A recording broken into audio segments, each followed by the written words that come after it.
pero ay de aquel.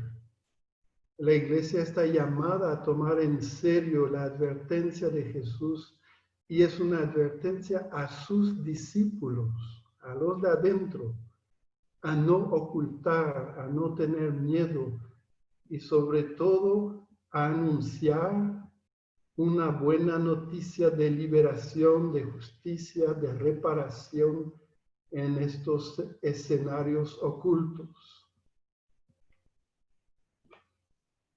La crisis de los abusos sexuales abre una reflexión radical sobre la institución de la Iglesia.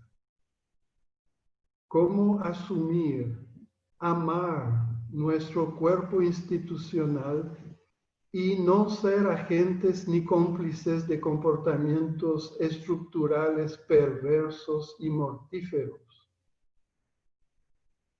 Creo que estamos todos aquí para rumiar esta pregunta que nos toca profundamente. Quiero agradecer de corazón al equipo organizador, a los panelistas de esta cumbre, hoy especialmente al charlista, el Padre Portillo. Están haciendo realmente una auténtica obra de evangelización. El proceso es doloroso, pero es una inmensa gracia. Muchas gracias. Muchas gracias, Monseñor, por sus palabras. Quiero dar paso a la doctora Angelina Luna, quien nos hará la presentación del disertante y de la ponencia del día. Y solo para no olvidarme, acá me están haciendo acordar, al final vamos a hacer una foto de familia. Así que va a llegar un momento en que vamos a decir que todos enciendan las cámaras para poder hacer la foto familiar. Así que, bueno, nos dijimos ayer, así que así como estamos, ¿verdad? Nos sacamos la fotito y queda eso para el recuerdo. Doctora Luna, adelante. Buenas tardes a todos. El tema de hoy es el abuso sexual en la Iglesia, una reflexión eclesiológica. El disertante es el doctor Daniel Portillo Treviso. El doctor es mexicano y director general del CEPROME, sacerdote de la Arquidiócesis de Chihuahua.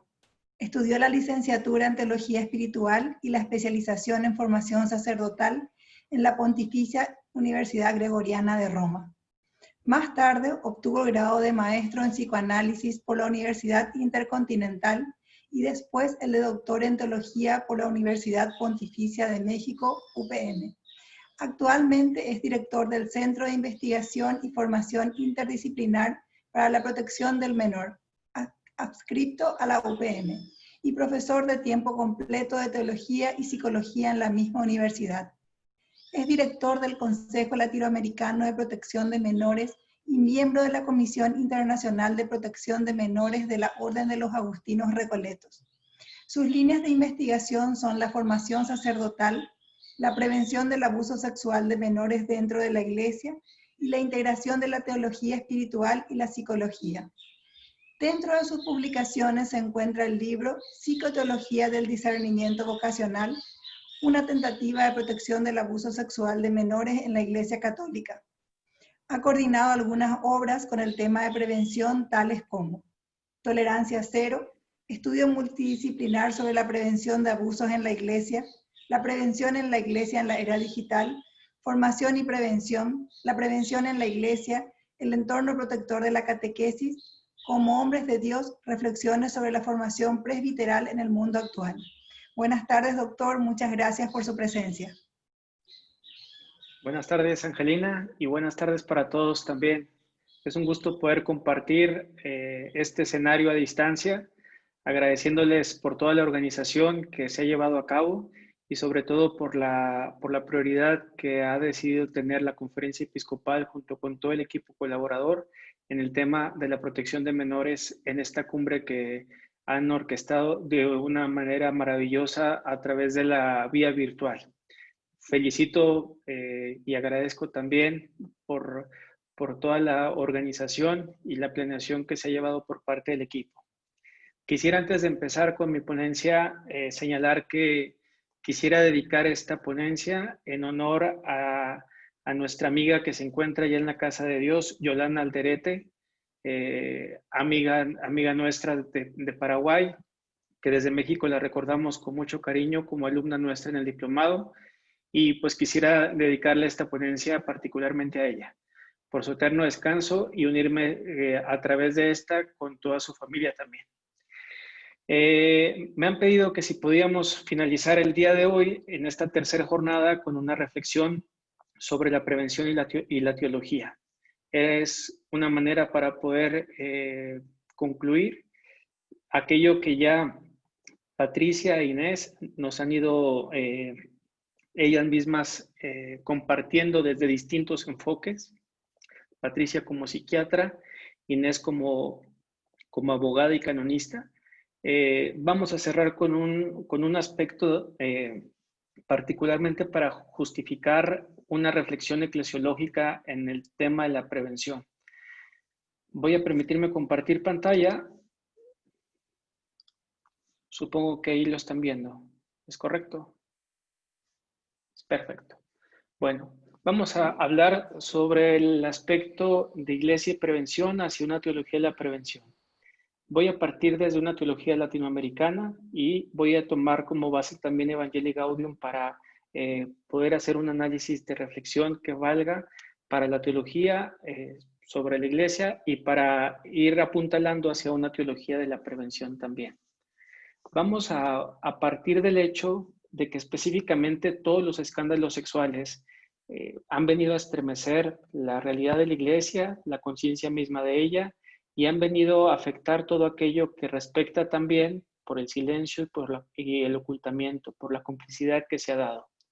Sin duda, todos estos fenómenos que resultan confusos dentro de un ambiente eclesial, particularmente porque ya llevamos varias décadas sobre nuestras espaldas, intentando poder comprender de una manera más amplia, de una manera más objetiva, veraz, clara, los escándalos de abuso sexual. A la vuelta de este tiempo nos hemos ido dando cuenta de varias cosas. La primera, que los escándalos sexuales sí han existido en la Iglesia Católica, es un hecho que no podemos negar el día de hoy.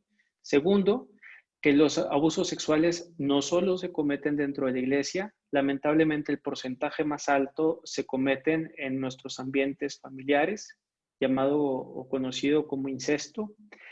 Y tercero, que la Iglesia ha ido generando un camino que, aunque en distintas perspectivas pareciera verse lenta o en algunos países más adelantados que otros, pero va siendo como una aspiración global esa búsqueda de renovación. Esto nos ha dejado, nos ha puesto sobre la entrada el desconcierto teológico que puede generar estos actos delictivos también, puesto que dichos actos evidencian la traición que tiene que ver con la identidad y la misión del cristiano en el mundo, particularmente de aquel que fue el agresor. Por eso les invito a que hagamos esta reflexión teológica para ubicarnos las distintas operaciones, los distintos ejercicios, las distintas reflexiones que en distintos ambientes se van dando. No es extraño aquellas operaciones que ya de entrada pudiéramos realizar, donde aquellos ambientes eclesiales que no han generado una seria reflexión teológica finalizan como ambientes peligrosos para el encubrimiento, para la negligencia y para la realización de actos sexuales. En las investigaciones que hemos realizado en aquellos países, particularmente donde hemos podido ver que a mayor reflexión teológica sobre la iglesia, es decir, a mayor reflexión eclesiológica que se realiza, menos posibilidades de actos delictivos existen. Cuando hay una escasa, nula reflexión sobre la eclesiología, sobre la reflexión sobre nuestra iglesia, pues obviamente damos pie o hay un espacio más amplio para que este tipo de actos delictivos o negligentes se puedan estar realizando. Toda prevención auténtica de los abusos sexuales debe estar preñada, instalada, me refiero, en una auténtica teología de la iglesia. No pueden ser dos caminos paralelos, distintos, sino que toda realidad que llamamos de prevención está instalada justamente en la teología de la Iglesia. Ha habido algunas expresiones que entienden que hablar de abusos sexuales en la Iglesia, que prevención es una reflexión de moda. No es una reflexión de moda, es una necesidad en este momento, no solamente legal de la Iglesia, sino es una necesidad incluso teológica, que hablemos sobre esto. Porque en la Iglesia del presente y la Iglesia del futuro se está jugando buena parte de su existencia, su permanencia, me refiero con una factibilidad de confianza, en la medida que este tipo de temas se vayan resolviendo poco a poco. Una sana eclesiología, entonces, va a resultar ya la primera y elemental prevención contra todos los abusos. Nosotros podemos quedarnos con la idea de decir, lo que la Iglesia debe hacer hoy es perseguir a todos los abusadores. No basta perseguir y encarcelar a todos los agresores si no generamos una mirada más allá de una finalidad legalista. Necesitamos ir más allá también, porque el que resulta, al final de cuentas, una reflexión sobre los abusos sexuales no solo es el encarcelamiento del agresor o que la pena llegue a fin, sino concretamente ir entre nosotros analizando qué tipo de iglesia tenemos, en dónde estamos, cuál va siendo nuestra perspectiva eclesiológica en la que estamos involucrados.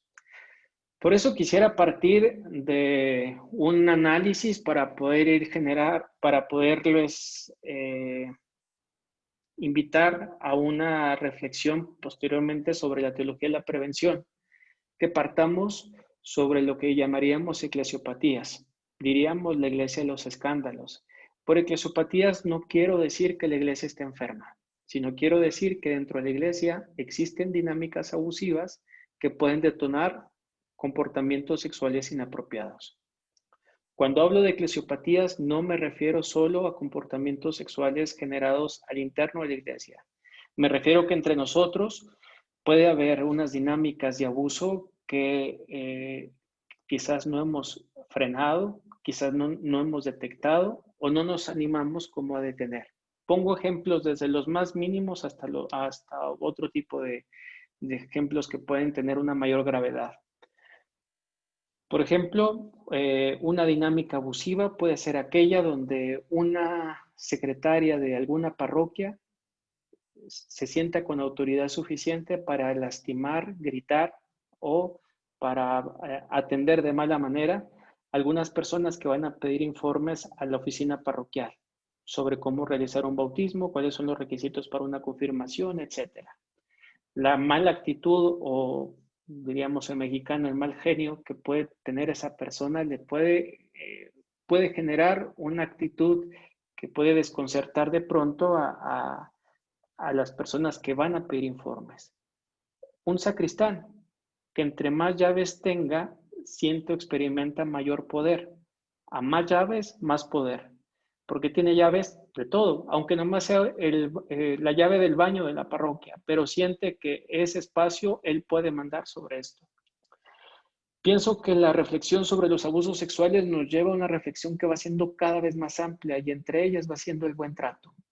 Si como culmen o como conclusión de nuestro encuentro no vamos aspirando o provocando entre nosotros una sensación cristiana de buen trato, es decir, esta relación madura, evangélica entre los miembros de una iglesia, entonces al final de cuentas nos quedamos solamente con una visión reductiva, persecutoria de lo que estamos buscando. En el análisis de las eclesiopatías nos damos cuenta, por ejemplo, que la perpetración de los abusos no fue una cosa espontánea, inmediata, sino que el abuso sexual vino a ser la conclusión de una serie de abusos previos. Abusos que pueden ser de conciencia, de poder, abusos psicológicos, manipulación, etcétera, donde se ejecuta posteriormente el abuso sexual y posteriormente el ciclo del abuso puede continuar. Se puede llegar a prolongar con una negligencia, con una impunidad, con una falta de atención institucional hacia las víctimas. En este sentido, es darnos cuenta que los abusos sexuales no son comportamientos instantáneos que ocurren. Son una serie es la conclusión de un proceso, de una serie de abusos que se instalaron anteriormente. Nosotros quizás, uno porque quizás no sea especialidad de muchos, en la parte psiquiátrica o en la parte clínica, y de pronto se nos complique detectar cuando tenemos la presencia de un perverso, de un abusador sexual o de un pedófilo. Y en este sentido podamos pensar que, pues, que no podemos detectar, y efectivamente, porque el abuso sexual y la perversión en sí misma es muy discreta. De toda la psicopatología es aquella que resulta la más discreta. Pero nos dan justamente señales de alerta que siempre es importante considerar. Por ejemplo, cuando a un sacerdote se le autoriza que siga abusando y maltratando de la feligresía, aunque la feligresía continuamente esté en la curia, señalándole al obispo que, pues, que el sacerdote la maltrata, que el sacerdote les grita, que aprovecha el púlpito, el ambón, para lastimar, para señalar o gritonear a las personas. Y nosotros como iglesia quizá no hacemos nada. En este sentido es cuando podemos ir sustentando que entre nosotros podemos patentar que los abusos se sigan generando, como cuando un párroco resulta invicariable. Un párroco invicariable es aquel que por más vicarios que le cambies, que le pongas un vicario, con todos tiene conflictos y a todos les genera un abuso de poder. De tal manera que tendríamos que preguntarnos que hay veces donde hay párrocos que no son aptos para tener vicario. Partimos del buen trato. Ninguno tendría por qué aguantar el mal carácter de otro. En ese sentido, tendríamos que ir estableciendo ciertos criterios que nos vayan haciendo entre nosotros caer en cuenta que si nosotros no penamos una realidad como esta, pues al final de cuentas el agresor, no solamente sexual, sino aquel que genera violencia con un abuso de poder, por ejemplo, lo va a seguir haciendo mientras no haya una autoridad que lo detenga. Hablamos de distintas actitudes que pueden generar estos abusos y que pueden ir lastimando a sí mismo, a la feligresía, etcétera. Una dinámica que resulta muy abusiva, pero muchas veces no la detectamos porque pasa desapercibida, le llamaríamos el fenómeno de la miserabilidad. ¿A qué me refiero con la miserabilidad? Los párrocos que una vez que los cambian, son capaces de llevarse hasta los focos de la casa parroquial donde estaba. Se llevan sus muebles, se llevan los muebles de la casa parroquial haciéndolos o creyendo que son suyos cuando no pagó por ellos, dejando la casa parroquial en sequía, sin nada.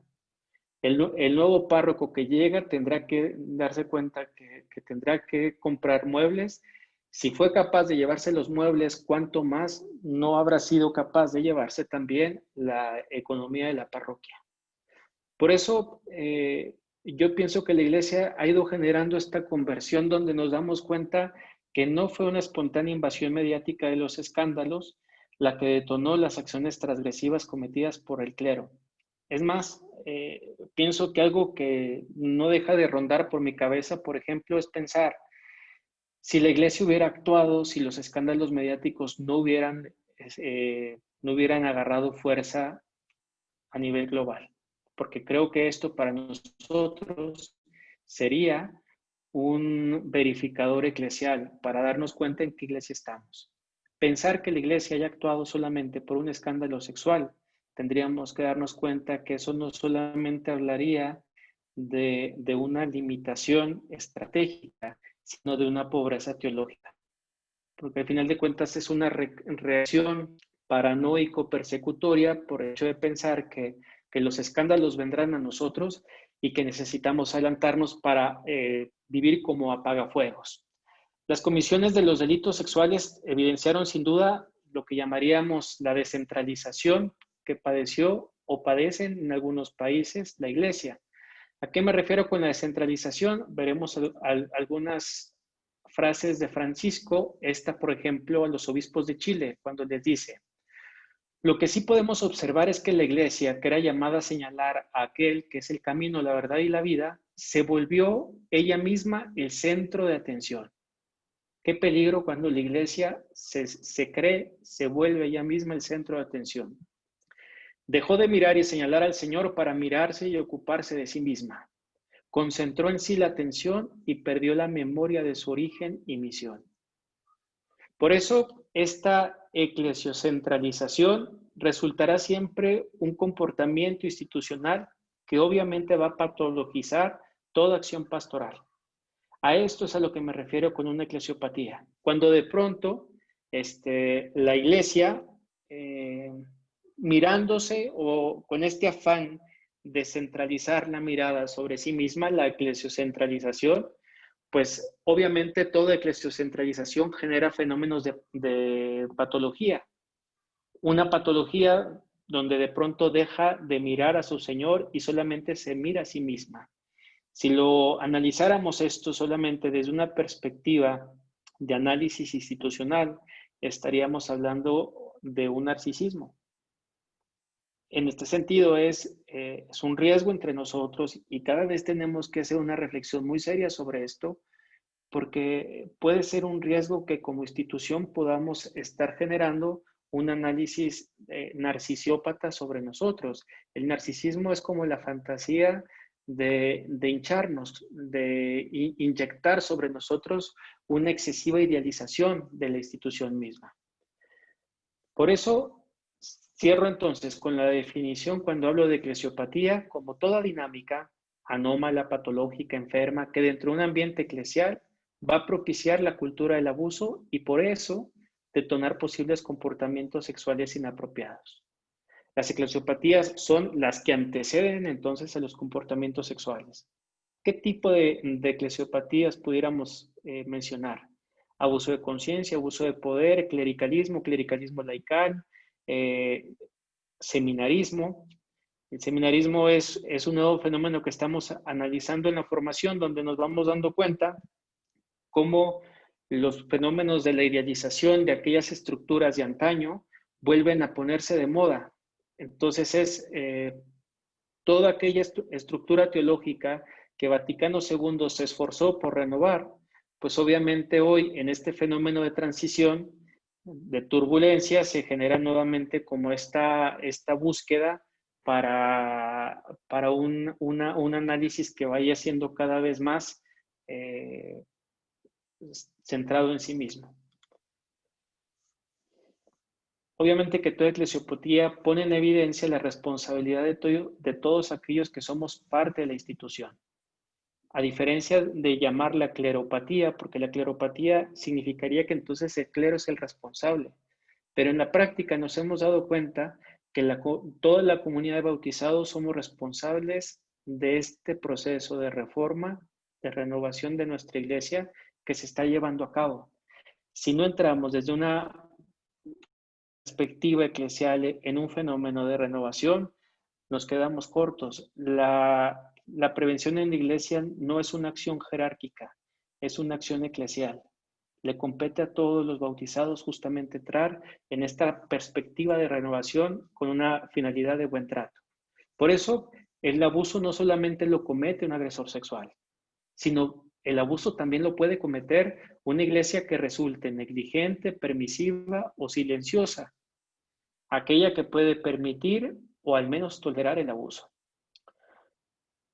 Puede resultar muy amenazante para cualquiera de nosotros leer algo así, pero cuando nos damos cuenta en la práctica, nos recordamos rostros concretos de, por ejemplo, cuántas veces se han quejado la feligresía del mismo sacerdote por más que lo trasladamos de un lugar al otro. Y aún así lo seguimos poniendo como párroco o promoviendo como párroco.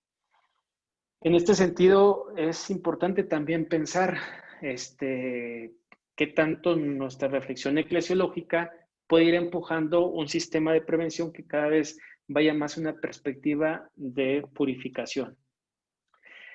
El mismo Papa, en la carta de los obispos chilenos, volvía a la eclesiocentralización y decía: se ensimismó de tal forma que las consecuencias de todo este proceso tuvieron un precio muy elevado. Su pecado se volvió el centro de atención. La dolorosa y vergonzosa constatación de los abusos sexuales a menores, de abuso de poder y de conciencia por parte de ministros de la Iglesia, así como la forma en que estas situaciones han sido abordadas, dejan en evidencia este cambio de centro eclesial. Lejos de disminuir ella, la Iglesia, para que apareciesen los signos del resucitado, el pecado eclesial ocupó todo el escenario, concentrando en sí la atención y las miradas. Por tanto, pienso que las eclesiopatías evidencian una serie de factores interconectados: psicopatologías, decisiones morales pecaminosas, ambientes sociales permisivos y a veces las respuestas institucionales y pastorales inadecuadas o claramente dañinas, por ejemplo, en algunas de las situaciones. Ustedes recordarán se me fue el nombre del filósofo, perdón, existencialista, se me fue el nombre ahorita me voy a acordar. Pero Ratzinger lo vuelve a retomar en su libro Introducción al Cristianismo y habla sobre la parábola del payaso que escribe dicho autor. Y dice así, la leo para que hagamos una reflexión concretamente sobre la Iglesia después de esto. En un pequeño pueblo de Dinamarca se ha montado un circo, el cual es consumido por las llamas y cuyo fuego amenaza extenderse a la aldea cercana. El fuego se propagaba rápidamente y el payaso, ya vestido como tal para su inminente actuación, corrió de aquella guisa a avisar a los aldeanos y solicitarle su ayuda.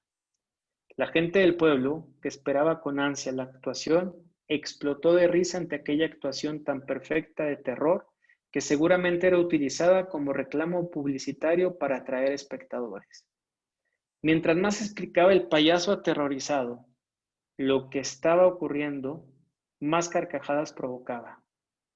Vestido de payaso como iba, no podía tratarse de otra cosa que de un gesto creativo para llenar las solitarias gradas del viejo y elemental circo. El anuncio fue inútil, la comunicación no surtió efecto. El payaso lloraba mientras todos reían, y el circo ardió y la aldea quedó destruida. Las lágrimas de un payaso fueron contraproducentes. Encontramos la cita en Introducción al Cristianismo del cardenal Ratzinger. Utilizo esta parábola del payaso para intentar hablar un poco sobre lo que estamos viviendo. Las llamaradas mediáticas igualmente pueden hacer que nuestros rostros hacia afuera reflejen angustias también, como aquella del payaso en la parábola. Sin embargo, nuestras acciones eclesiales pueden quizás en su momento tener una vestimenta de payaso. Es decir, nuestras consecuentes acciones pueden provocar risa, aunque estemos motivados por la angustia de los escándalos. Me refiero cuando nosotros establecemos en nuestra iglesia, en nuestros países, principio de tolerancia cero. Y quizás esto es el rostro de frente a los escándalos y las víctimas que están de frente a nosotros. Pero nuestras acciones pueden ser este mismo disfraz que obviamente puede generar o provocar la risa hacia afuera. Los silencios, encubrimientos, complicidades y negligencias eclesiales no solo causan risa por la supuesta fantasía de que podemos ocultarlas, sino además van a provocar la tristeza y la desilusión de la comunidad de los bautizados. En enero del año pasado, el mismo Papa Francisco, a los obispos de Estados Unidos que estaban reunidos para los ejercicios espirituales, les comentaba justamente esto. La credibilidad de la Iglesia se ha visto fuertemente cuestionada y debilitada por estos pecados y crímenes, pero especialmente por la voluntad de querer disimularlos y esconderlos. Aquí está el disfraz de payaso mencionado por el filósofo Søren Kierkegaard, ya lo recordé, perdón. lo cual generó una mayor sensación de inseguridad, desconfianza y desprotección en los fieles. La actitud de encubrimiento, como sabemos, lejos de ayudar a resolver los conflictos, permitió que los mismos se perpetuasen e hirieran más profundamente el entramado de relaciones que hoy estamos llamados a curar y a recomponer. Nos damos cuenta el desafío que tiene, por ejemplo, hoy una persona en formación, me refiero a seminaristas, me refiero a las religiosas que se encuentran en formación, la necesidad justamente de poder hacer más creíble la vida, la vocación, la confianza, restituir la confianza en la iglesia como parte de lo que quizás las generaciones anteriores no llegamos a vivir de una manera tan específica. No hay entonces una delicada prevención sin una seria reflexión y sin el testimonio valiente por la verdad. Si una de estas falla, volvemos a la parábola del payaso. Aparentemente nuestro anuncio será angustiante, pero nuestro disfraz hará que aquellos que están fuera de nuestro ambiente eclesial o incluso dentro lo vean como contradictorio. Por eso, una iglesia que sabe leer los signos de los tiempos y no tiene miedo a ir contracorriente es una iglesia que no traiciona la cruz y no cede a la comodidad. Está tatuada particularmente en las palmas de la iglesia su vocación universal, y aquí lo subrayo con negro: el amor y el cuidado de los pobres, es decir, de los vulnerables.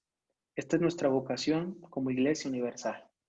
Por eso traicionamos la vocación que como vocación universal que tenemos como iglesia, cuando traicionamos con acciones contrarias al amor y con acciones que atentan al cuidado y a la protección de los más vulnerables. Por eso una iglesia sin la teología del cuidado y amor por los pobres sería concretamente una iglesia sin corazón. Una iglesia que no pusiera en el centro sus prioridades y las reflexiones de sufrimiento, de abuso, bajo las situaciones de abuso de conciencia o de impunidad, no sería una iglesia fiel a su maestro. La hermana Cintia está rayando la pantalla.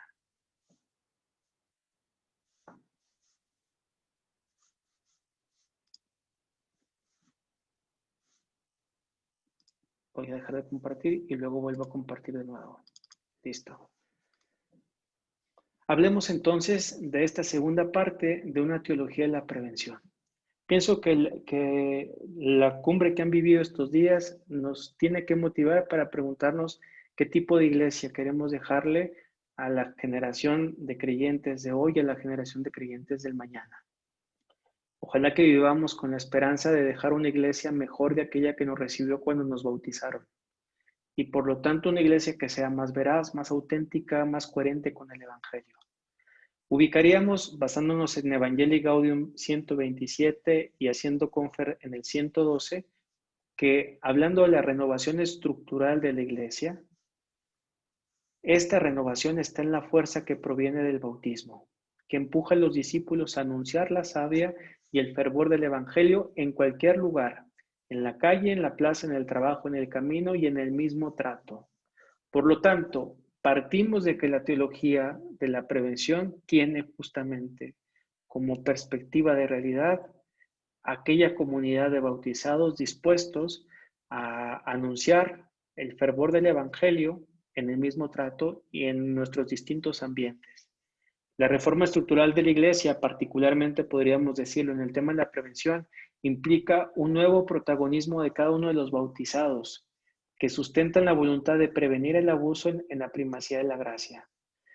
Es aquí donde sabemos que los abusos pueden ser una historia de nuestro pasado. Me refiero particularmente con las negligencias y particularmente con los silencios o los ocultamientos, porque bien tenía razón Patti cuando les dijo que los abusos se van a seguir generando y suscitando porque es parte de una realidad humana. Sin embargo, esto no exenta que la comunidad eclesial tenga justamente la prioridad, el deseo, el enfoque de cada vez más intervenir en una realidad donde nuestra respuesta sea siempre eclesial. La prevención de la iglesia es un acontecer diario incesante Tiene que ser un esfuerzo sostenido y una tarea permanente del pueblo de Dios. Nuevamente volvemos a la teología del Vaticano II. Por eso, el gran reto del mundo contemporáneo plantea a la Iglesia el tema de la prevención. ¿Por qué? Porque es pensar en la justicia, los derechos, la cultura del buen trato, la mística de ojos abiertos, contraria al ocultamiento, contraria a aquellas reacciones que nos hacen pensar que no vemos nada o a suponer que no estamos viendo nada. La formación de las relaciones maduras dentro de nuestra iglesia, donde ya no sea una relación, por ejemplo, entre la jerarquía caracterizada por el poder, una relación sadomasoquista que se puede dar en algunas realidades, unas relaciones más sanas hacia afuera, relaciones más sanas hacia la mujer, el respeto a la mujer, el posicionamiento de ella dentro de nuestra iglesia, asimismo también como las relaciones maduras dentro de nuestras casas formativas, los mismos protocolos de actuación.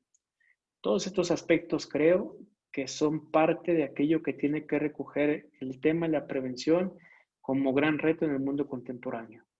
Si la iglesia no se recuerda lo que para ella significa la justicia, tendríamos que preguntarnos qué tipo de feligresía tendríamos el día de mañana. Si no se recuerda la iglesia lo que nosotros conocemos por derecho y sustentados en la doctrina social de la iglesia, donde no se concibe que nosotros estemos defendiendo los derechos de los empleados hacia afuera, pero no respetemos los derechos de nuestros empleados en la parroquia, por ejemplo, o en nuestras instituciones. Creo que eso es hacer evangelio, cuando comenzamos justamente a mirarlo hacia adentro. La mística de ojos abiertos permite al creyente, al cristiano, mirar la realidad, visualizar los signos de los tiempos y descubrir cómo el evangelio se nos hace presente y se nos hace encontradizo en cada realidad. La prevención, por tanto, asume a la comunidad como fuente, como lugar y como meta. Por eso la autenticidad de la prevención dependerá de la capacidad que tenga de realizarse desde dentro, con y para la misma comunidad. Si la prevención excluye a la comunidad, nuevamente volvemos a estos fenómenos de patologización, donde intentamos maniobrar todo con secretismo, maniobrar todo pensando incluso con cargas de omnipotencia que podremos salir adelante con todo. Los abusos sexuales son una experiencia para nosotros de mucha humildad, porque nos damos cuenta en el día a día, con cada caso que atendemos de frente, nos damos cuenta que no sabemos nada, que estamos aprendiendo continuamente. No podemos cargar con una omnipotencia que nos haga sentir que podemos resolverlos todos y que podemos resolverlos nosotros sin ayuda de nadie. Nos exhorta a tener siempre una actitud más colegial, eclesial y sinodal. Si perdemos estas características, nos encontramos años atrás de la iglesia. Repito entonces que toda prevención, si no lleva el sello de la eclesialidad, entonces no podría hablar de una teología de la prevención, sino solamente pudiéramos estar actuando para, dicho en mexicano, cuidarnos el pellejo. Es decir, solamente para señalar que nos estamos cuidando a nosotros de que esto no vaya más allá, no ocurra más allá. Una teología entonces de la prevención con sentido eclesial va a reclamar una iglesia en clave de prevención. Por eso eclesialidad y prevención se van a reclamar mutuamente. Pudiéramos darnos cuenta que una concepción pragmática pudiera ser solamente un cúmulo de acciones para obtener resultados legalistas, con un dote de control y de persecución. En la práctica nos vamos dando cuenta que no basta con establecer un protocolo de actuación y no vale la pena establecer líneas guía y no vale solo aplicar las líneas guía, protocolos, códigos de conducta, si no llevan estas cambio de mentalidad. Porque al final de cuentas solamente fue palomear a la Santa Sede. Entre nosotros nos vamos dando cuenta que el cambio de mentalidad y la mentalidad de cambio va generando entre nosotros actitudes que en el fondo lleven el Evangelio. Particularmente donde decimos, si solo nosotros hacemos las líneas guía, los protocolos y los códigos, y ahora que Vos et Lux Mundi sugirió que se abrieran los sistemas sistemas de denuncia a partir de, a más tardar en junio de este año, pues obviamente no es solamente publicar el oficio para decir que hemos terminado y que hemos hecho lo que el Papa nos pidió, sino es darnos cuenta que va en una dinámica donde tendríamos que ir más allá de esto. En esta concepción también se mide el éxito de la protección cuando pensamos que solamente la cantidad de denuncias que se llevan a cabo, pero a veces no respetamos el derecho ni del acusado. Para nosotros solamente es que cuando nos llega una denuncia, inmediatamente generamos la sentencia y no somos la instancia para hacerlo. Entre nosotros podemos no respetar la instancia de los acusados. Este tema nos pone no nomás en seria reflexión la justicia que dirigimos hacia las víctimas y que dirigimos particularmente hacia sus derechos, sino nos invita también a pensar en los agresores, porque al menos la experiencia latinoamericana nos vamos dando cuenta que la población de los agresores, obviamente las víctimas aún más, pero la población de los agresores es una población desprotegida, marginada, donde podemos ubicar allí a nuestros nuevos leprosos, que con el cencerro de nuestras sentencias solamente los hemos desterrado, pero no hemos incluso velado por los derechos. De aquí la insistencia que el Santo Padre hacía sobre tolerancia cero, que no es lo mismo que cero tolerancia. La tolerancia cero significa yo soy intolerante al delito del abuso, pero no soy intolerante hacia la persona. Cuando me muevo con el principio de cero tolerancia, vivo con la intolerancia con el delito y con la persona. Es decir, quien cometió un delito o quien se dice, porque al final de cuentas a veces no se ha llegado ni la sentencia y ya no lo quiero ver y ya no soy capaz de recibirlo, pienso que en este sentido también nos hace pensar esto. La finalidad concretamente que nos debe llevar esta manifestación de signos de los tiempos que están de frente a nosotros no es conformarnos solamente con encarcelar al agresor, sino intentar ir a velar hasta por la conversión, el intento de conversión que él mismo puede tener. Si nosotros no creemos en esto, estamos echando abajo la iglesia de la cual somos parte y que creemos que toda persona tiene derecho a convertirse. Se entiende, obviamente, que no es solamente hacer la defensa de los agresores, sino el hecho de haber puesto y de poner siempre la centralidad de nuestras víctimas como una atención prioritaria, no nos debe llevar a la eliminación, la marginación o el desvío de atención que debemos dar también a las personas que han sufrido, que han tenido una demanda, me refiero a los agresores. Quisiera ir terminando preguntándonos qué permanece el día de hoy en esta iglesia después de esta desgracia. Pudiéramos irnos con una sensación donde una buena población eclesial a veces se mueve con esta tendencia, que después de la cruda nostalgia de los delitos sexuales, existe este riesgo llamado un síntoma melancólico narcisista. Cuando hablamos de este síntoma melancólico narcisista, ¿a qué me refiero? Que la iglesia se preocupa exclusivamente en observar sus ruinas y mirar su devastación. Y ha perdido la parresía, la fuerza misma del Evangelio para reconstruir a partir de las ruinas. Es cuando solamente contemplamos las ruinas y decimos, qué tristeza, qué lástima de iglesia. Bueno, qué lástima. Se pierde toda esperanza.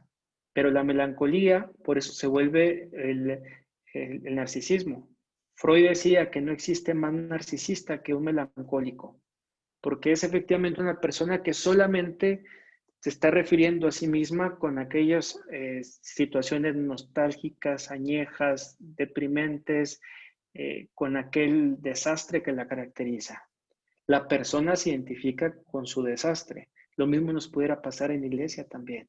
Hablamos de los males que existen, pero solamente hablamos de los males como parte de la observación de las ruinas, pero no con una aspiración de reconstrucción.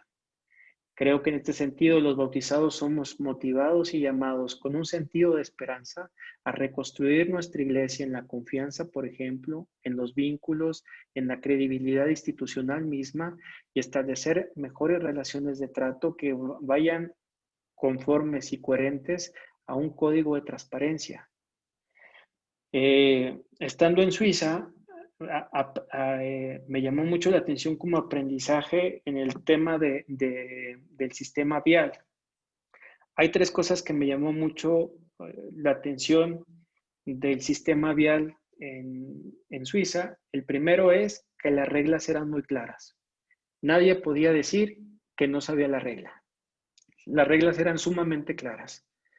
Incluso para la comunidad de las personas que no somos suizos, no había manera de que no supiéramos la regla. 2, había una alta probabilidad de que te cacharan si tú hacías una transgresión. Es decir, si tú transgredías una regla, a como diera lugar, te iban a encontrar. Y número 3, el castigo era severo y proporcional. Esto creo que estaban en la parte, por ejemplo, unos amigos míos, se les había vencido su seguro del coche. Sabiendo que se les había vencido el seguro del coche, latinoamericanos como nosotros dijeron, voy a la tienda, al cabo no pasa nada. Aquí está 2 cuadras, voy y vengo. Bueno, afuera de su casa estaba una patrulla. Cuando se sube al coche, van a tocarle el vidrio y le dice el policía, espero que no esté echando a andar su carro para salir porque recordará que no tiene seguro. Espero que no se arriesgue a salir porque obviamente sabe la multa que va a obtener. En esta parte pudiéramos verlo desde una manera quizás persecutoria, quizás que es una manera muy paranoica de vivir, pero creo que entre nosotros la corrupción se puede dar cuando aparentemente las reglas aparentemente se nos dijeron, pero no pasa nada si de pronto realizamos actos que no van.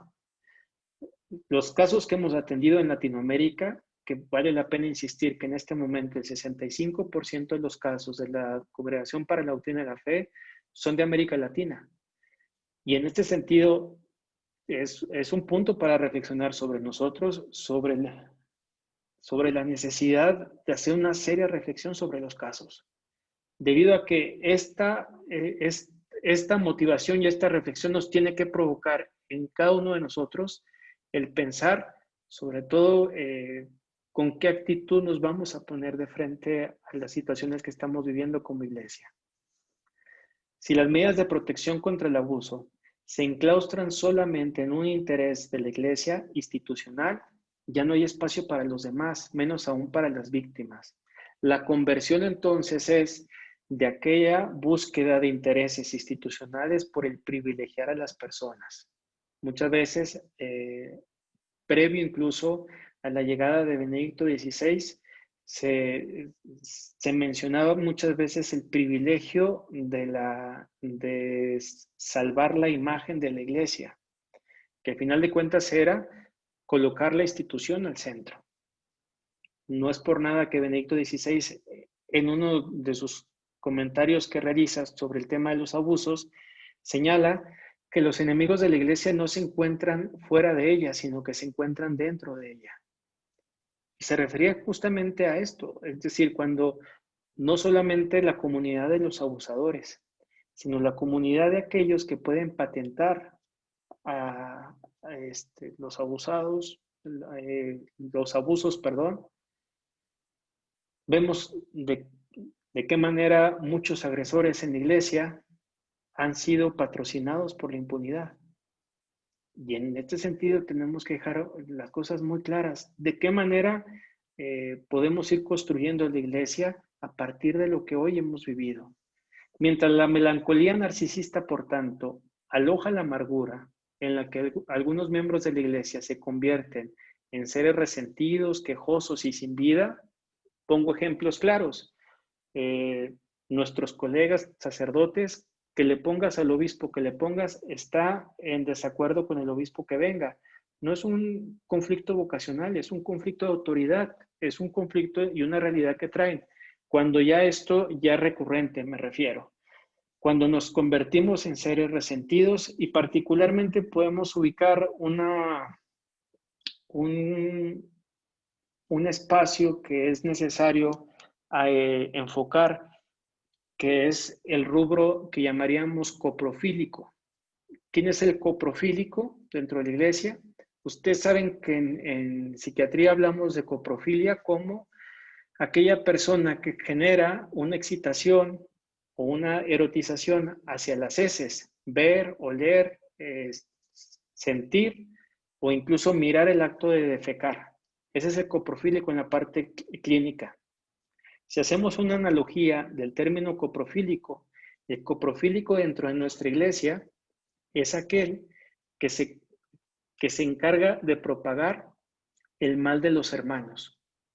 Son las personas que mantienen en primera plana los escándalos de los demás. Son personas que en nuestra diócesis se encargan de andar divulgando los males ajenos.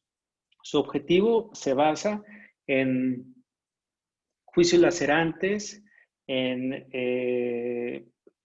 utilizar las mentiras, la difamación, la calumnia hacia una persona. El coprofílico, entonces, es aquella persona que dentro de la iglesia no es iglesia. Es decir, no vive en este sentido comunitario. Se encarga más aún de generar esta división entre un sector y otro, entre una población y otra. Ejemplo, en un presbiterio es un sacerdote que va a hablar mal de los otros con una comunidad y viene a hablar mal de aquellos con los que estaba con los otros, y así sucesivamente.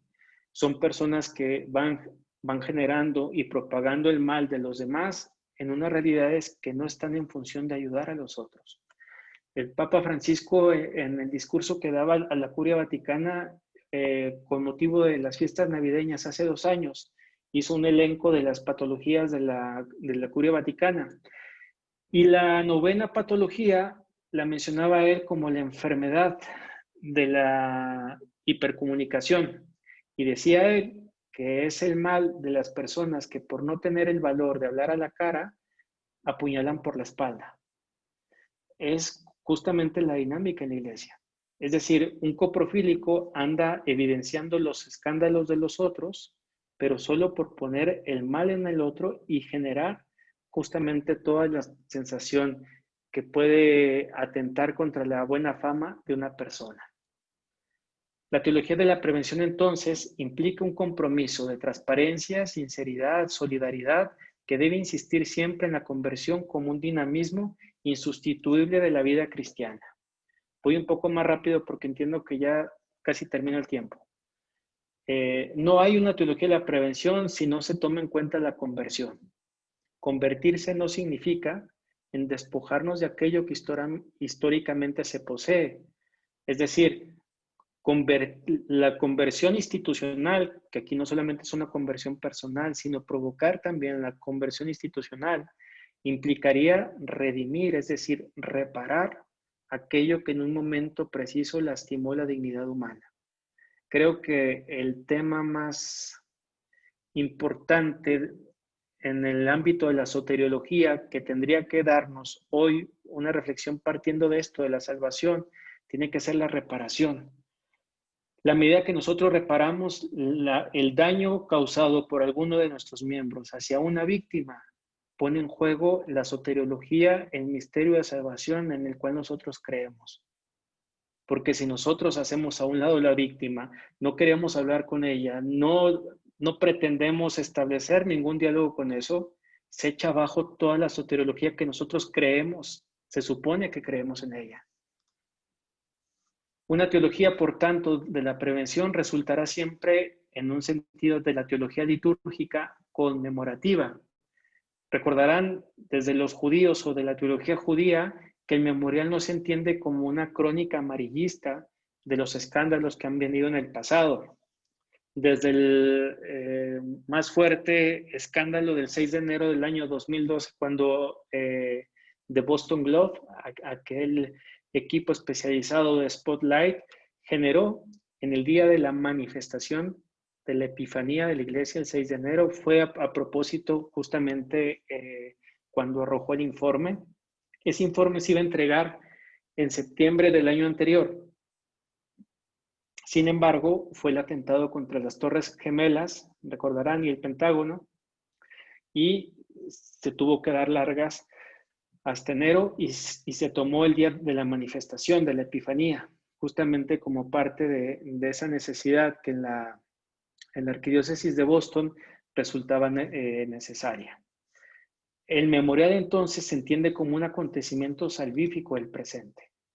¿A qué me refiero? Que interpretando los significados de nuestra historia, la comunidad eclesial herida favorece siempre la construcción de su pasado y entiende lo que va sucediendo con mayor profundidad. Particularmente me genera mucha molestia, lo digo en confianza, cuando vamos así a encuentros a las diócesis o a algunos países y siempre se procura que la formación sea, si bien para los obispos y luego para el presbiterio, para la vida consagrada y para los laicos también. Y la constante que a veces escuchamos es, los laicos no están listos para escuchar esto, es que no están listos para poder comprender o escuchar esto. Yo creo que ninguno estamos listos para escucharlo. Yo no me sentiría listo. A pesar de que puedo haber escuchado lo que no llegué a imaginar de mi iglesia, aún así pienso que ningún laico, ningún clérigo, ningún obispo, ninguna religiosa está lista para escucharlo. Pero creo que todos necesitamos construir el pasado que como iglesia vamos teniendo para entenderlo con mayor profundidad. Por eso, esta clave preventiva va exigiendo entre nosotros una habilidad de interpretación, es decir, un ejercicio, por un lado, hermenéutico, con una capacidad de interpretar continuamente los signos de Dios hoy, una iglesia que se base en la confianza, que nuestra feligresía sepa que se puede confiar en la iglesia y que la iglesia es veraz. O dos, el ejercicio semiótico de esto. Me refiero a darle nombre a las cosas. En ocasiones escuchamos que hay un cierto temor por llamar las cosas como son. Y la semiótica nos está insistiendo justamente en poder señalar, evidenciar, testificar el nombre que debemos dar a cada cosa. Así como en el culto de Israel era importante activar la memoria de Dios para poder justamente actualizar la celebración del pasado, nosotros en esta perspectiva de rememoración o de conmemoración, en este mismo contexto israelita, se activa en nosotros una capacidad para recordar, volver a poner el corazón en las manos, colocando los hechos de un modo ordenado y coherente, en torno a una lógica que aprenda a dar razón de los mismos. Por eso, la realización de este coherente ejercicio hermenéutico es un elemento fundamental para la prevención. Cuando nosotros vamos dándonos cuenta que cuando un obispo llega a una diócesis, comprender la historia, entender la historia de esta diócesis, lo que va viviendo, lo que va padeciendo, le va ayudando justamente a entrar en un diálogo hermenéutico con aquella iglesia que se le confía. Aplíquese lo mismo para un sacerdote que llega a una nueva comunidad, particularmente aquellas comunidades que han vivido el abuso sexual por parte de algún miembro de la iglesia, donde entender ese contexto significa la posibilidad de ir actualizando esto. Por eso, la rememoración impide el recorte, la censura de los acontecimientos de la vida y del cristiano. Nos insiste en respetar la totalidad siempre, por más dolorosa que sea. Creo que hoy una persona que ama a la iglesia, lo digo al menos en primera persona, amo a la iglesia a pesar de los escándalos que en su historia vienen atravesándose día a día o sigue viviendo. Y me interesa ser parte de esa iglesia que intente en el día a día e intente en cada momento esforzarse por luchar, por no consentir, por ejemplo, a esta tentación de seleccionar cuáles hechos sí son dignos de recordar y aquellos no. Creo que el olvido y la negación o la mentira siempre serán síntomas de un ambiente perverso. Cuando nosotros queremos eliminar las cosas, borrón y cuenta nueva, haz de cuenta que no pasó nada. Y a veces bajo el dicho de que el tiempo remediará el mal sucedido, no actuamos como debimos haber actuado.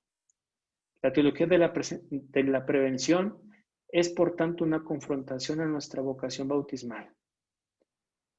Con pena lo digo, pero creo que, y hablándolo en primera persona, creo que estos actos delictivos evidencian también el enclaustramiento que como bautizados hemos tenido al interno de nuestra iglesia. A veces enclaustramientos que resultan enajenantes. Cuando una iglesia se vuelve un feudo, cuando un movimiento se vuelve solamente un núcleo feudal, cuando un movimiento de la iglesia no permite el diálogo en el otro. Creo que hoy en la iglesia, con esta amplia gama de carismas que tenemos, cada vez resulta un desafío en el día a día el diálogo y la necesidad de establecer entre nosotros un apoyo que vaya cada vez más. Casi estoy terminando, 4 minutos me faltan, ¿cierto? Con el paso del tiempo he podido constatar que las personas que somos miembros de una religión generalmente de la misma manera manifiestan una tendencia al fanatismo religioso cuando evidencian el ausentismo en las problemáticas sociales. ¿A qué me refiero? Que una persona entre más fanática a nivel religioso es, menos se involucra en las cuestiones sociales de la iglesia.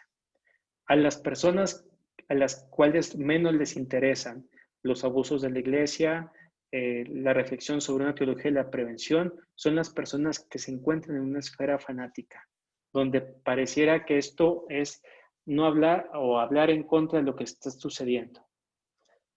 Es vital, según Evangelii Gaudium 23, que hoy la iglesia salga a anunciar el evangelio a todos, en todos los lugares, en todas las ocasiones, sin demoras, sin asco y sin miedo. Es vital que todos los creyentes hoy, particularmente también en Paraguay, se involucren en la adecuada intervención de los abusos sin demora, sin asco y sin miedo, basándome en el Evangelii Gaudium 23. Lo que más favorece entonces a la cultura de la prevención es aquel valor teológico que es vivido, que se ve y que llega a ser promovido y practicado por los creyentes. Parto, insisto, del buen trato. Nuestra manera educada de comportarnos y de mantener nuestras relaciones maduras y sanas también. Por eso, los creyentes que aspiramos a tener una iglesia más segura, necesitamos revalorizar nuestra identidad y misión como bautizados y tener el valor de cuestionar las incongruencias que se pueden encontrar dentro de la iglesia. Listo. Muchas gracias por escucharme.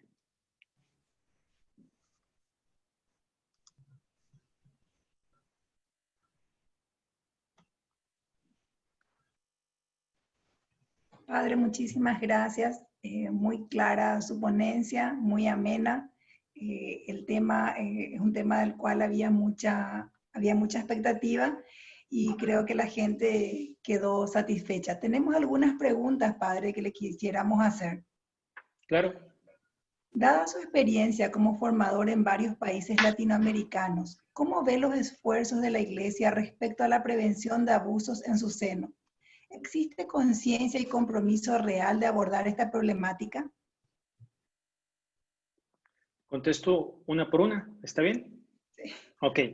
Efectivamente, al menos en América Latina, los esfuerzos se van haciendo cada vez más evidentes.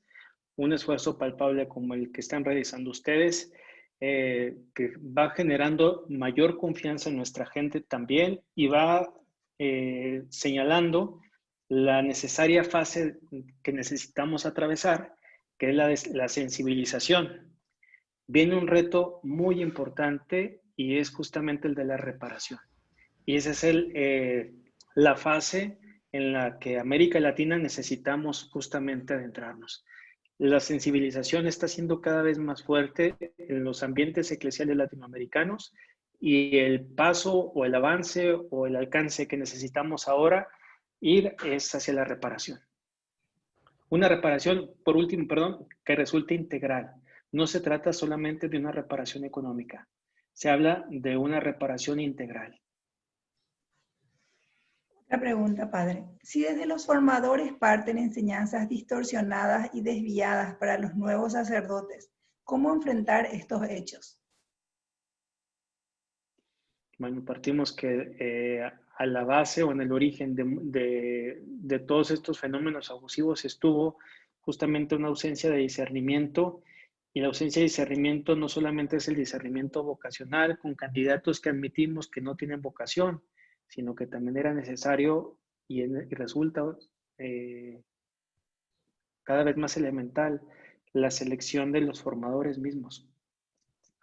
Ir seleccionando los formadores también bajo un criterio de madurez. Es decir, no solamente conformarnos con que se haya especializado en algún área teológica o filosófica en el extranjero y pensar que la ciencia puede presuponer la madurez humana o la madurez suficiente para atender o hacerse cargo de las personas que se le encomiendan.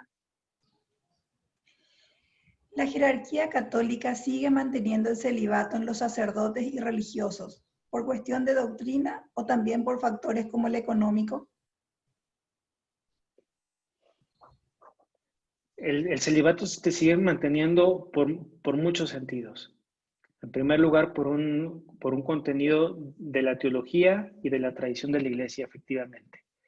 Eso no exenta a que pueda haber la posibilidad de llegar a tomar un elemento como este. A propósito del celibato, es muy importante señalar, se ha pensado o se ha integrado la pedofilia, los abusos con el celibato, pensando que si quitáramos el celibato, si se quita el celibato en la Iglesia, entonces no existirían los abusos.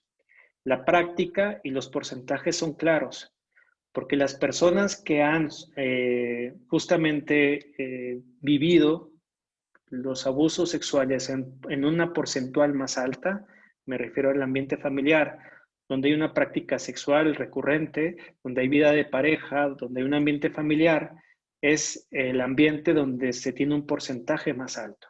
Entonces, no podemos suponer que la eliminación del celibato pueda llevar por consecuencia justamente la eliminación de los abusos dentro de la Iglesia. Bastaría pensarlo en las familias. ¿Por qué considera que crece la adhesión o simpatía al neoconservadurismo por parte de los jóvenes? Me baso en un autor que se llama Marco Rubnik. Marco Rubnik habla de una dialéctica de la historia, es decir, una tensión dentro de la historia que se mueve bajo dos movimientos, normativo y orgánico. Y entonces la Iglesia va reclamando la presencia de uno y de otro. No hay uno mejor que otro, sino es uno y otro. Según Marco Rubnik, o la perspectiva de este autor, señalaba entonces que en esta dialéctica la tensión, el itinerario de lo normativo a lo orgánico, particularmente en el que estamos en esta fase hoy, va generando de esta situación en la que estamos de iglesia a esta necesidad de iglesia que hoy se reclama. Esta fase es la fase conocida como fase de turbulencia, donde se generan fenómenos de mucha violencia, fenómenos tendenciosos y fenómenos regresivos. Y es aquí cuando vemos que es un momento como propicio para que un fenómeno regresivo como el neoconservadurismo tome un relieve, sobre todo en una situación como esta. ¿Qué respuesta de acción pastoral sugiere ante los abusos cometidos contra los menores? Quisiera partir de la presencia y la escucha. Pienso que son el ABC de nuestro trato evangélico. Y es una actitud pastoral que en ocasiones es la que menos empleamos. Es decir, en ocasiones podemos no estar presentes cuando las personas, particularmente las víctimas, nos necesitan. Y dos, podemos no estar dispuestos a escucharlos. Nuestra escucha también puede ser muy selectiva. Resulta que viene una víctima y pienso que viene para pedirme dinero. O resulta que viene una víctima y estoy pensando que tiene otros intereses. O de plano, cuando viene una víctima, comienzo a malinterpretar que su actuación o que su realidad va siendo como evidente que no está con una finalidad auténtica por estar aquí. Desde su experiencia, ¿podría compartir cómo acompañar a un agresor? Los agresores nos resultan tan complejos como las víctimas también. ¿En qué sentido me refiero? Que no existe un solo modelo de agresor y no existe un solo modelo de víctima. No sé si Patricia lo habrá ahondado este tema con ustedes, pero así como ubicamos, resulta importante la perfilación porque en la parte clínica nos van identificando patrones que nos acercan a unas situaciones que pueden resultar abusivas o que necesitamos ponerle atención. Sin embargo, en esta realidad, entre nosotros, no podemos pensar que existe un solo perfil o un solo patrón de agresor sexual. Existen desde aquellos pedófilos que no ejecutan un acto sexual, pero tienen la tendencia, hasta el llamado pedosadista. El pedosadista es aquella persona que experimenta el placer sexual en cuanto a que abusa de la víctima y realiza el asesinato de la misma, mata a la víctima de la cual abusa. Ese es el pedosadismo.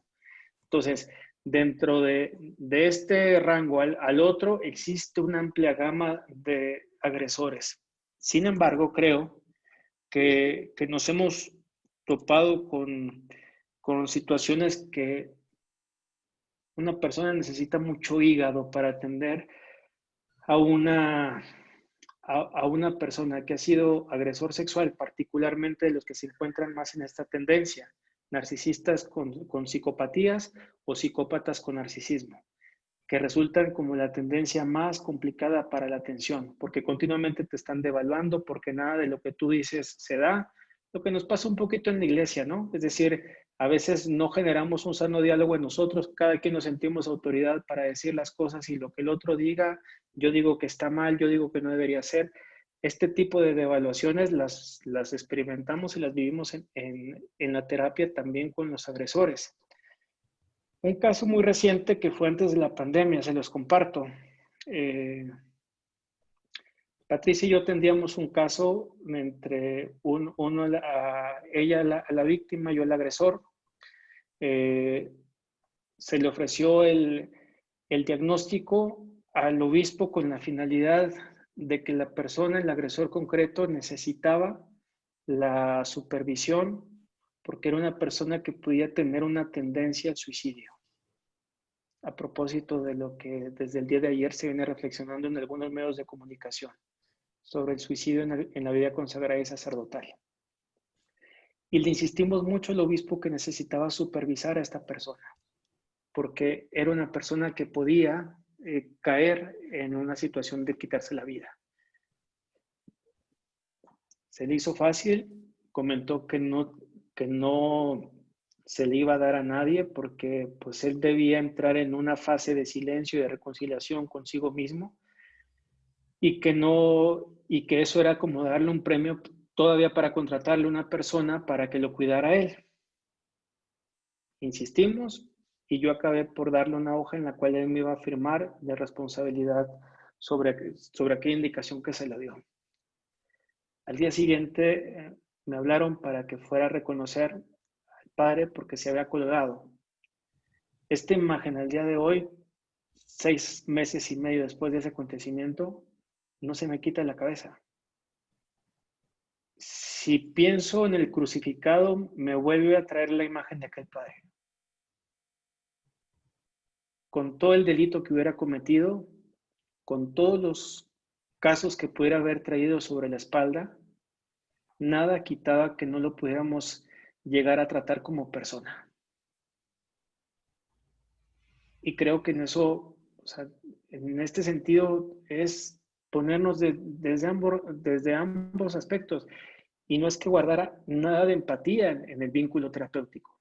El padre, en cuanto llegaba, me empezaba a devaluar. ¿Qué me vas a decir tú? Si tú a tu corta edad, ¿qué has vivido? No has vivido nada. ¿Tú qué me vas a decir? ¿Qué sabes de lo que yo estoy viviendo? Desde el minuto 1 hasta acabar, Era una serie de evaluaciones, de bombardeos, entonces era una terapia, lo recordarán los terapeutas, que necesitamos hacer confrontativa. Con una personalidad así, era una terapia que tendríamos que estar haciendo confrontativa. Sin embargo, esto no quitaba hacer el recordatorio que esta persona, que este sacerdote era una persona, que no podía yo tratarlo como él me estaba tratando a mí.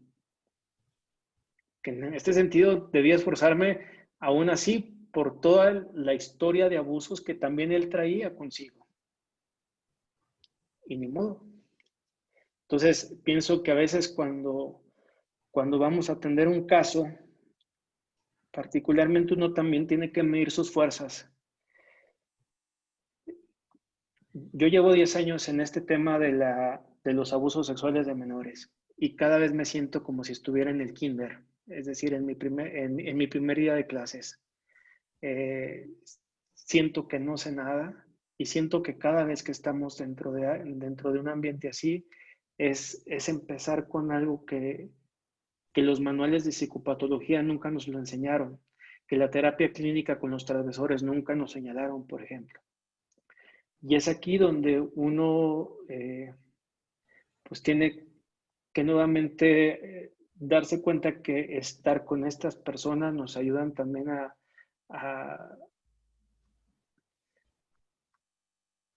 que los valores que uno como creyente tiene se nos estén moviendo día a día.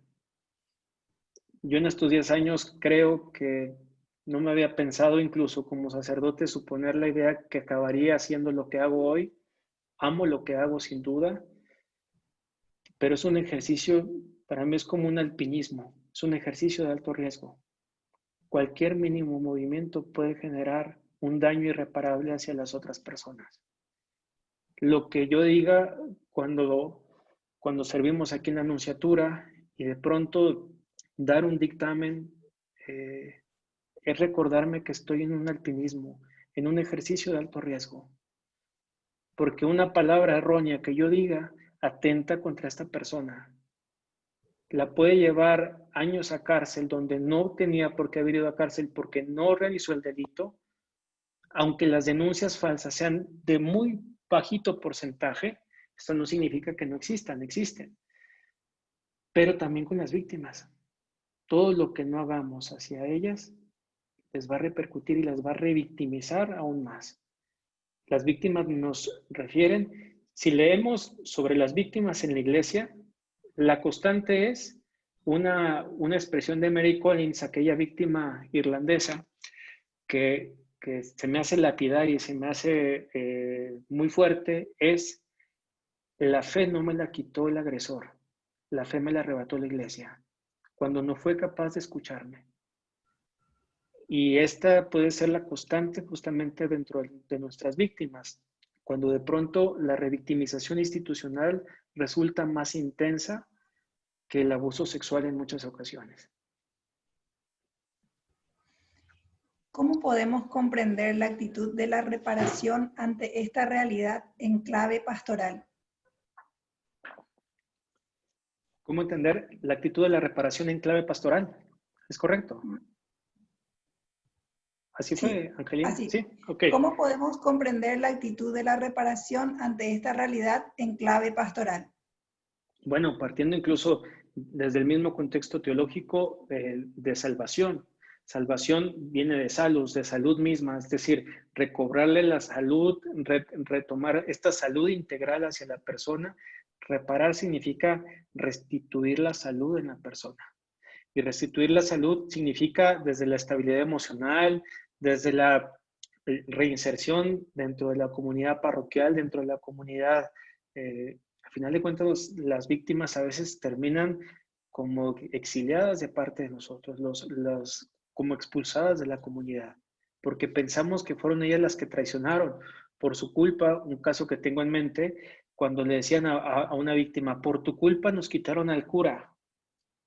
Y este cura que celebraba más misas, ¿ahora qué hacemos? Cuando venga otro cura y no quiera celebrar las misas que hacía este cura. Entonces la víctima acabó siendo justamente victimario del hecho de suponer que tenían que quitarles al párroco y que mejor aguantar a un sacerdote abusador que fuera aquel que les estuviera celebrando las misas. Pienso que la reparación comienza por la restitución de la salud emocional, afectiva, espiritual. Cuando te encuentras con un sacerdote abusador, ¿es correcto conversar con él o directamente tengo que dirigir a denunciarlo? Si yo me encuentro un abuso sexual, no es optativo no denunciarlo. La denuncia no es optativa. Si yo tengo conocimiento solo así comenzará a cambiar las cosas en la iglesia. Cuando sepamos que este tipo de cosas no es opción A u opción B. Si yo sé de un abuso sexual que ha cometido un sacerdote, no hay de otra. La denuncia se tiene que dar. Yo no soy la instancia que debe, en cierta manera, confirmar si el sacerdote o no cometió el delito, o si no fue el delito, o si ya hubo prescripción del delito. Desconozco si en Paraguay a nivel civil existe la imprescriptibilidad del delito de abuso sexual, como en Chile o como en Ecuador, pero a mí no me corresponde, a mí me corresponde denunciar. Creo que la denuncia se equipara a la profecía también, porque creo que entre nosotros, si queremos una iglesia libre de abuso, necesitamos implementar, saber las reglas claras entre nosotros e implementar las reglas también. ¿Se puede hablar de garantías para los delegados encargados de llevar adelante los casos, especialmente cuando son atacados? Claro, claro. Además, estas garantías para proteger a las personas que puedan generar una denuncia tienen que hacerse como contrato interno de la misma diócesis, donde el obispo tiene que dar esa restricción al acusado en este sentido, de que no puede infiltrarse dentro del ambiente, dentro del límite de la víctima misma o de su ambiente familiar, porque si no puede vivir un acoso, si no puede vivir, miren, yo no digo que me ha tocado ver de todo porque muchas veces cada caso me sorprende por novedoso, pero los casos que me han resultado a veces muy complejos son aquellos que están involucrados con la mafia y existen. En un país hay 4 obispos que están, estos obispos que están amenazados a muerte justamente por la mafia. Si el obispo denuncia, al obispo lo matan. Entonces, en esta parte es darnos cuenta que cuando se va a favorecer las garantías, efectivamente, se deben favorecer las garantías a todas las personas involucradas en los casos, pero darnos cuenta que muchas veces hay situaciones de riesgo extremo también. Y esas situaciones de riesgo extremo se pueden tener en nuestra casa cuando menos nos imaginamos. Un caso que estamos atendiendo ahorita, donde no ha podido entrar la Congregación para la Doctrina de la Fe ni la policía del país, es porque la víctima no puede denunciar, porque si denuncia, le matan a la familia. Y es un caso que para mí es como el que en la serie de casos ese ha sido el más fuerte vivido hasta hoy. Y es un grupo de religiosos que están confabulados entre ellos que abusaban de ella misma. Entonces, ella no puede ir a denunciar porque en la confabulación de todos estos están involucrados, donde si tú hablas y tú dices, vamos contra tu familia. Donde ya concretamente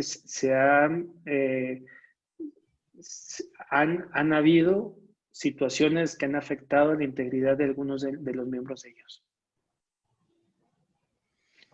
¿Qué correlación existe en el hecho de que el victimario haya sido víctima de abuso en su historia?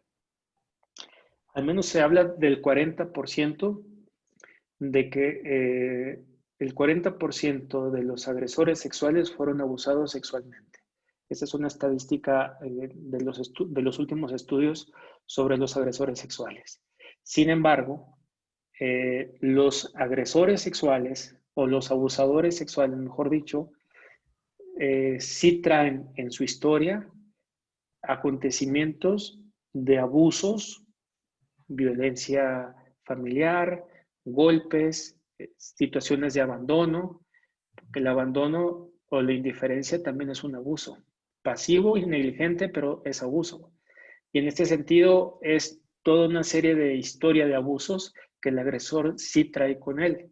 No todo agresor sexual fue abusado sexualmente.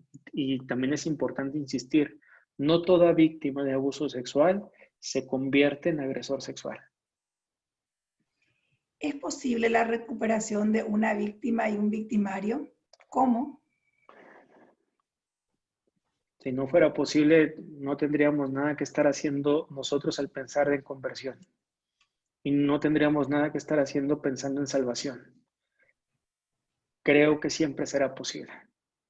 Y algunos con mayores recursos humanos, algunos con mejores posibilidades más rápidas que otros y otros más lentas.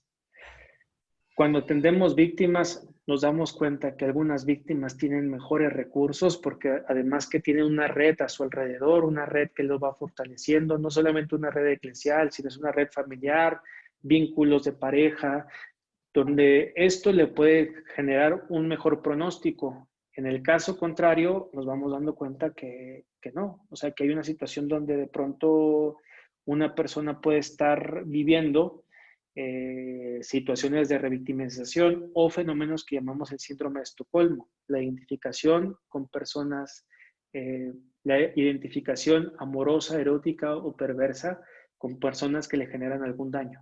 Entonces vemos cómo hay víctimas que se pueden nuevamente situar con figuras que le resultan agresores. Dejan a esta persona, es decir, vivieron el abuso sexual,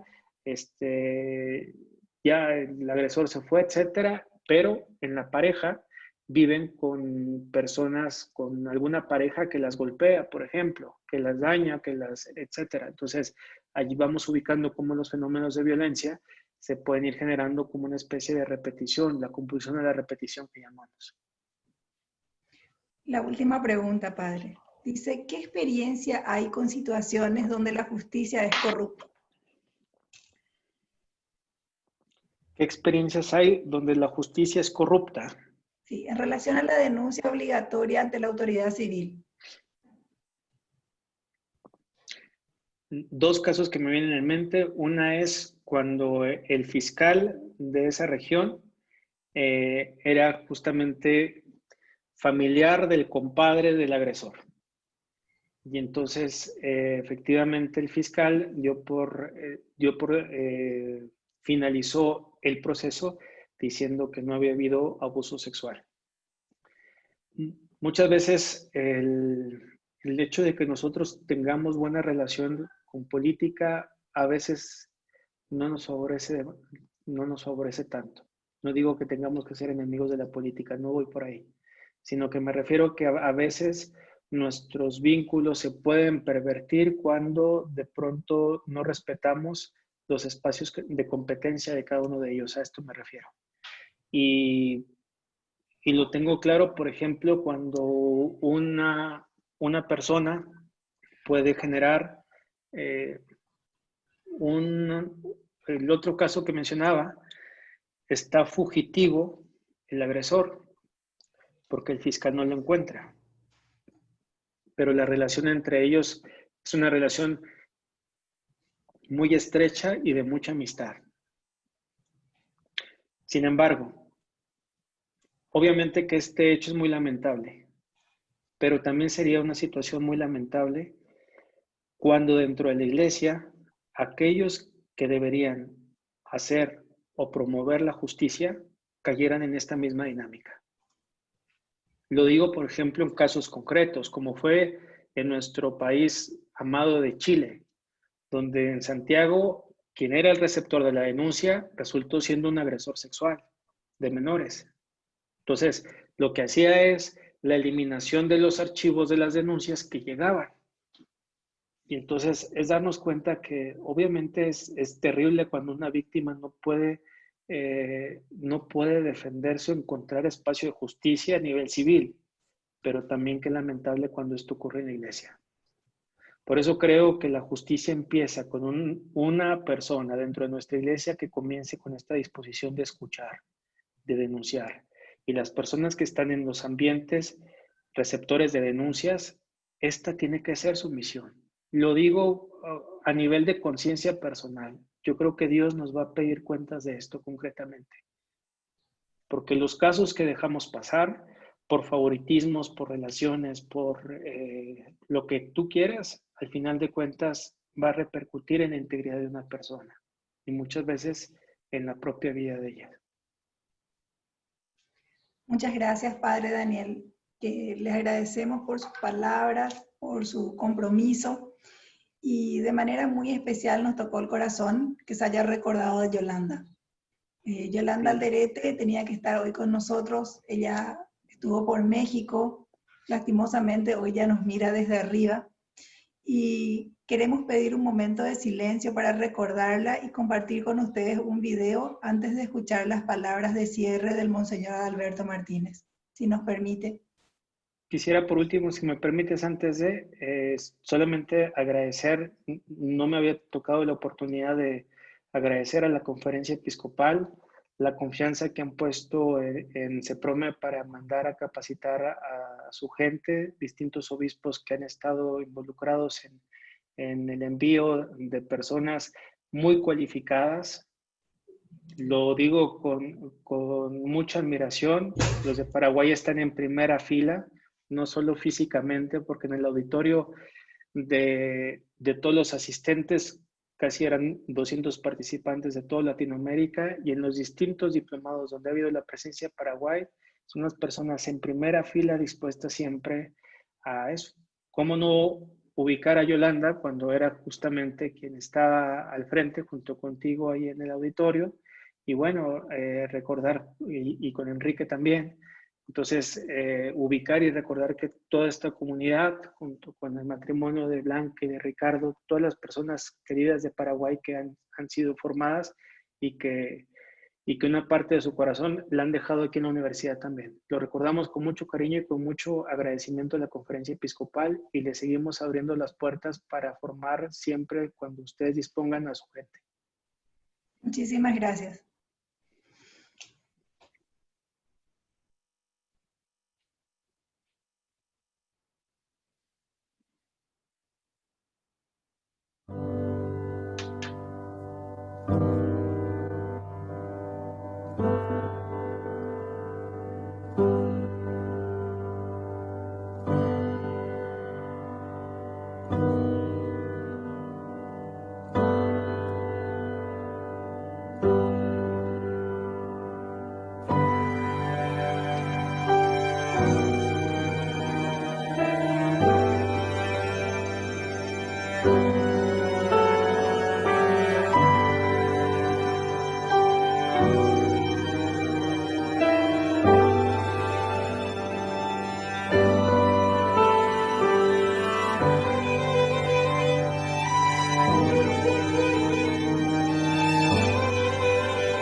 Bueno, muchas gracias, doctora Angelina, muchas gracias, padre Daniel, por esta hermosa ponencia y por compartir, ¿verdad? Compartir la vida también, porque en medio de su ponencia nos iba compartiendo su servicio, que realmente nos inspira, nos anima, y ahí usted puede ver en el chat la cantidad de compañeros agradecidos por el servicio que realiza, ¿verdad? Así que gracias por tanto trabajo. Eh, para ir cerrando nuestro tercer día y la cumbre, queremos dar la palabra al presidente de la conferencia episcopal, a Monseñor Adalberto Martínez, quien va a hacer el cierre oficial de la cumbre y posteriormente la foto de familia. Así que, Monseñor Adalberto, bienvenido y adelante.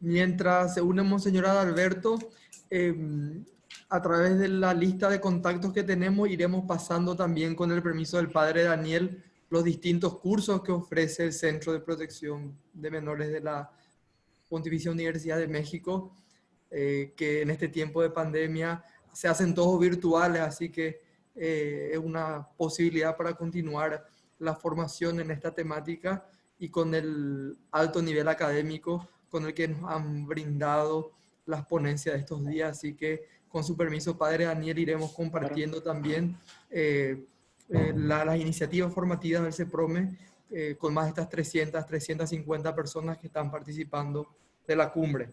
Adelante, Monseñor, le oímos. Sí, buenas tardes.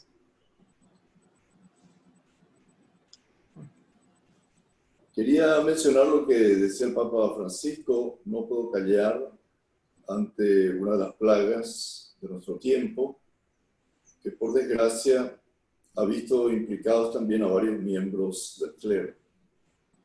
El abuso contra los menores de edad es uno de los peores y más viles crímenes posibles.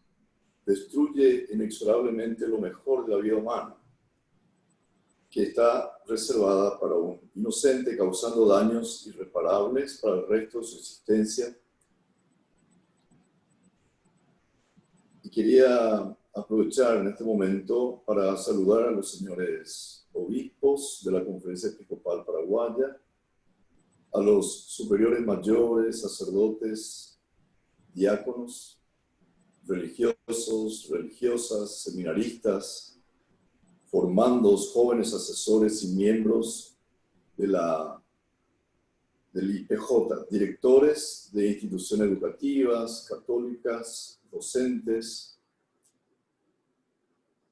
los catequistas, agentes pastoral voluntarios, miembros de movimientos eclesiales, familias, y a todos quienes han participado de este espacio formativo, de esta cumbre. Al cierre de la segunda cumbre de protección de menores y personas vulnerables, agradezco a cada uno de ustedes por su compromiso con la construcción de ambientes más seguros y de una cultura de la prevención. Agradezco también a las entidades que han apoyado la organización de este evento, a la Universidad Católica, a Nuestra Señora de la Asunción, la Conferpar, el Seminario Nacional y las diversas coordinaciones pastorales de la Conferencia Episcopal Paraguaya.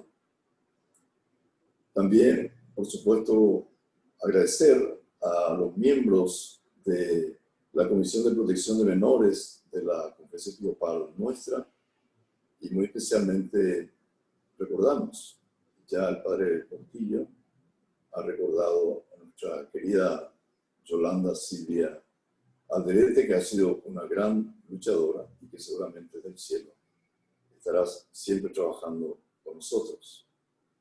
De manera muy especial agradezco al CEPROME de la Universidad Pontificia de México y a cada uno de los disertantes que han estado en estos días. Querido padre Daniel Portillo, muchas gracias por el apoyo que nos brindas del centro a tu cargo y por su excelente intervención el día de hoy. Esperamos que por intermedio de la Universidad Católica Nuestra Señora de la Asunción podamos estrechar vínculos de cooperación e intercambio académico con el CEPROM. La Conferencia Episcopal Paraguaya, con la aprobación de estructuras y directivas de actuación, prevención, ha querido testimoniar su firme compromiso con la política de tolerancia cero. Y, digamos, no cero tolerancia, sino tolerancia cero, como nos has dicho. Tolerancia cero al abuso sexual de menores y personas vulnerables. Es decir, que el camino que hemos iniciado en los últimos años no tiene vuelta atrás. En el sacerdocio y en la vida religiosa, nos decía San Juan Pablo II, no hay lugar para quienes dañan a los jóvenes. Afrontar adecuadamente el drama de los abusos en la Iglesia es posible únicamente desde una mirada sistémica. Como ha dicho Benedicto XVI a los católicos de Irlanda, solo examinando cuidadosamente los numerosos elementos que dieron lugar a la crisis actual, es posible efectuar un diagnóstico claro de sus causas y encontrar remedios eficaces. Ciertamente, entre los factores que contribuyeron a ella podemos enumerar procedimientos inadecuados para determinar la idoneidad de los candidatos al sacerdocio y a la vida religiosa, insuficiente formación humana, moral, intelectual y espiritual en los seminarios y noviciados, una tendencia en la sociedad a favorecer al clero y otras figuras de autoridad y una preocupación fuera de lugar por el buen nombre de la Iglesia y por evitar escándalos. Por lo tanto, debemos cuestionarnos con sinceridad y humildad la manera en que vivimos la relación de poder y el servicio de autoridad al interno de las instituciones eclesiales.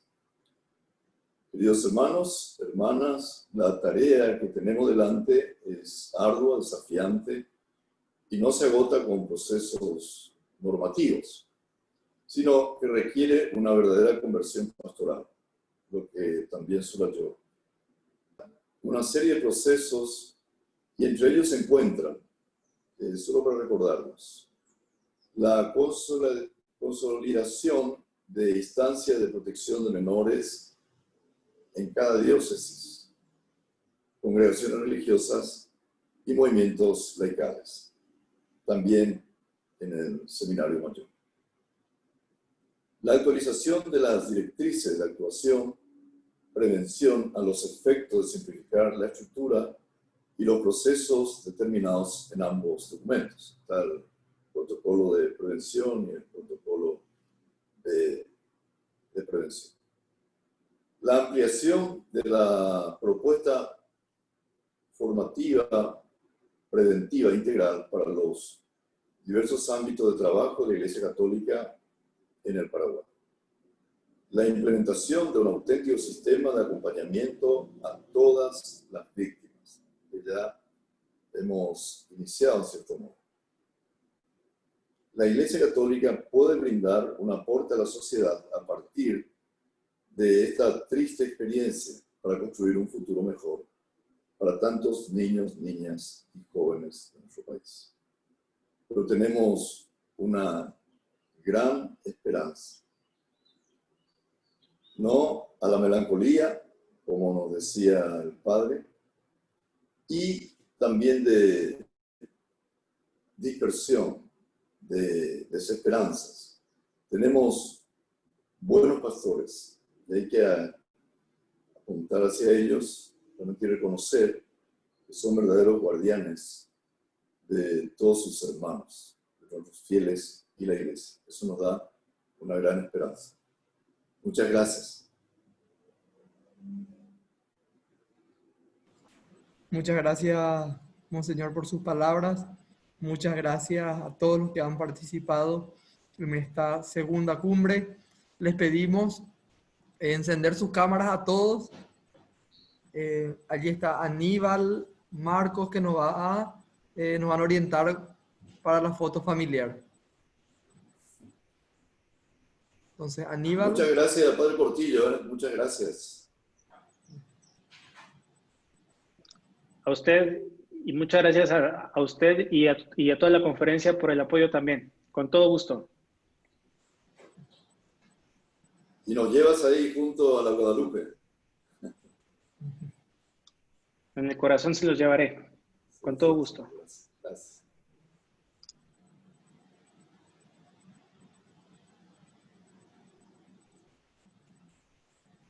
Muy bien, Aníbal, nos indicas el momento exacto.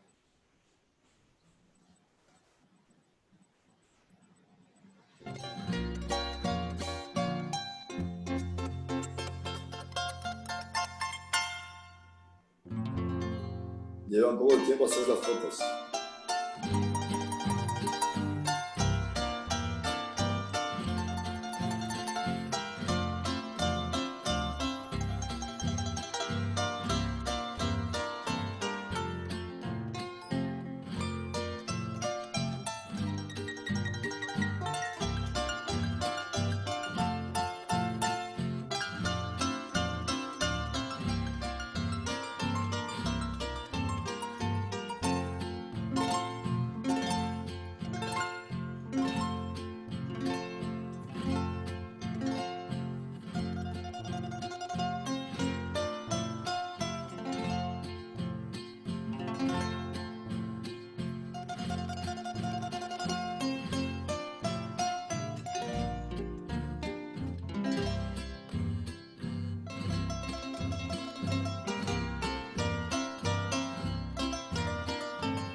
Me avisan en este momento, entonces mirar la cámara.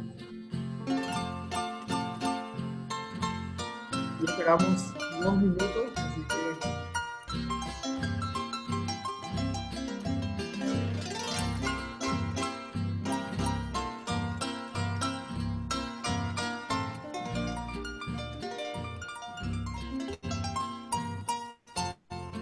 Son de la foto. Ahí está. Excelente. Colaborando.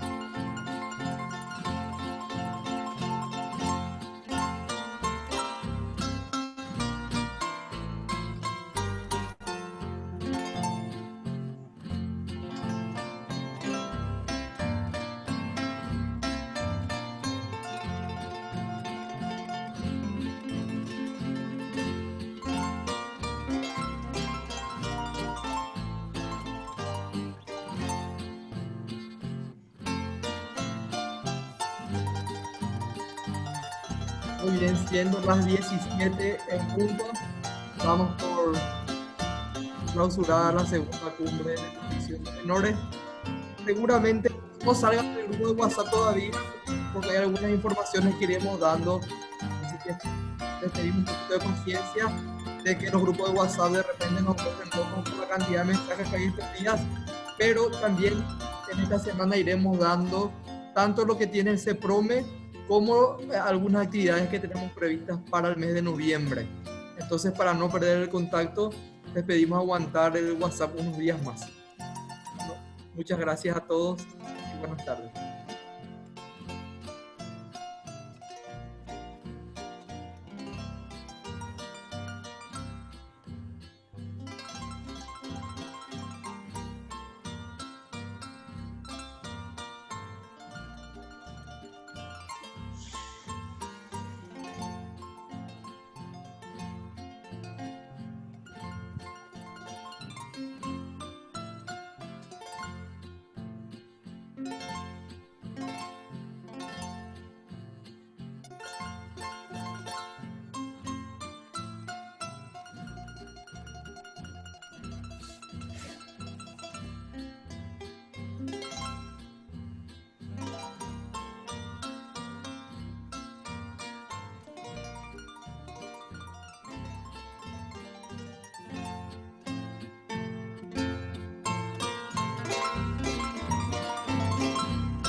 Gracias a todos, hasta luego.